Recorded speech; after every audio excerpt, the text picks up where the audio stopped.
ఈరోజు గుంటూరు ప్రాంత ప్రజలకి మరొక శుభవార్త.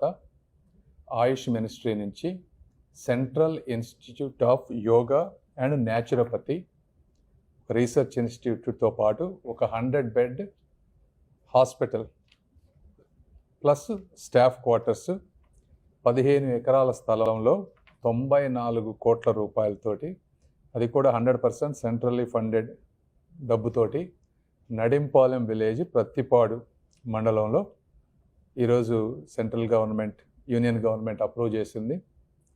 ఇది కూడా యాక్చువల్గా గత ప్రభుత్వంలో, జగన్మోహన్ రెడ్డి గారి ప్రభుత్వంలోనే దీనికి అక్కడ పెట్టాలని చెప్పి శాంక్షన్ వచ్చినా కూడా స్టేట్ గవర్నమెంట్ నుంచి ల్యాండ్ ఇవ్వకుండా ప్రొసీజర్లు ఫాలో అవ్వలేదు కాబట్టి అది ఆగిపోయే పరిస్థితి, క్యాన్సిల్ అయ్యే పరిస్థితి ఉంటే దీన్ని మేము ఐడెంటిఫై చేసి 15 ఎకరాల ల్యాండ్ని ఇచ్చి దీన్ని ఈరోజు తీసుకోగలిగాం.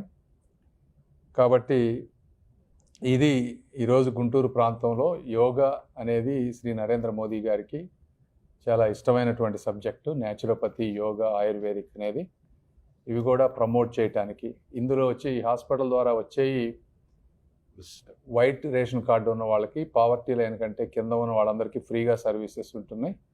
అదేవిధంగా మిడిల్ క్లాస్ వాళ్ళకి మినిమల్ ఛార్జెస్లో ఇందులో సర్వీసెస్ వస్తాయి. అదేవిధంగా దీంట్లో 100 నుంచి 150 న్యూ ఎంప్లాయ్మెంట్ కూడా క్రియేట్ అవుతుంది. కాబట్టి ఈ హాస్పిటల్ని మా ప్రాంతానికి శాంక్షన్ చేసినటువంటి ఆయుష్ మినిస్ట్రీ ప్రతాప్రావు జాదవ్ గారికి, అదేవిధంగా ఈ ప్రోగ్రామ్ని ఇనిషియేట్ చేసినటువంటి శ్రీ నరేంద్ర మోదీ గారికి, మా నాయకులైనటువంటి శ్రీ నారా చంద్రబాబు నాయుడు గారికి, పవన్ కళ్యాణ్ గారికి, లోకేష్ గారికి, మా ప్రాంత ఎమ్మెల్యేలకు, ముఖ్యంగా మా స్టాఫ్ ఇది ఫాలో అప్ చేసిన వారికి అందరికీ కూడా మరొకసారి ధన్యవాదాలు తెలుపుతా ఉన్నాం. Thank you.